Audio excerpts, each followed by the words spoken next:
इस्लाम धर्मामध्ये ज्या व्यक्तीला आदर्श मानलेला आहे, मोहम्मद पैगंबर,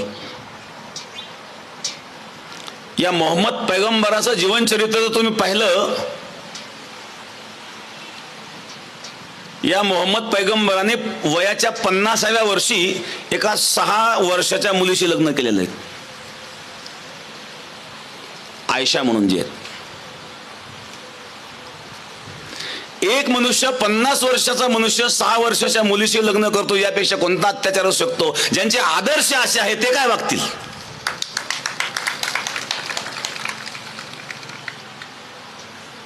सहा वर्षाची मुलगी.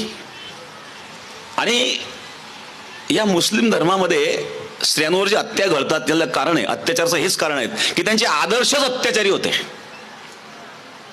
कदाचित कोणी माझ्या मताशी सहमत नसेल, नसण्याचं काही कारण नाही, वस्तुस्थिती आहे.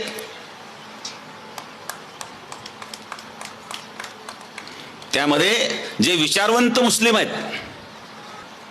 आजच्या काळामध्ये, आज भारतामध्ये, माहिती करता मी सांगेल की 1 करोड मुस्लिमांच्या पेक्षा जास्त आकडा आहे की त्यांनी इस्लाम सोडलेला आहे. एक्स मुस्लिम स्वतःला म्हणून घेतात, एक्स मुस्लिम म्हणून एक वेगवेगळ्या प्रकारचे चॅनल सुद्धा त्यांनी सुरू केलेले आहेत. आणि जे मोठे मोठे 10-20 वर्ष मौलाना म्हणून जे राहिलेले आहेत, पण त्यांनी जेव्हा इस्लामचा, कुराणाचा अतिशय सूक्ष्म अभ्यास केला आणि सूक्ष्म अभ्यास केल्याच्या नंतर त्यांच्या लक्षात आलं की अन्याय अत्याचाराशिवाय यामध्ये काहीच नाही, त्यांनी धर्म सोडून दिलेले आहेत. 5 वर्षापूर्वी एक नॅशनल चॅनलची एक बातमी होती, पाकिस्तानची होती.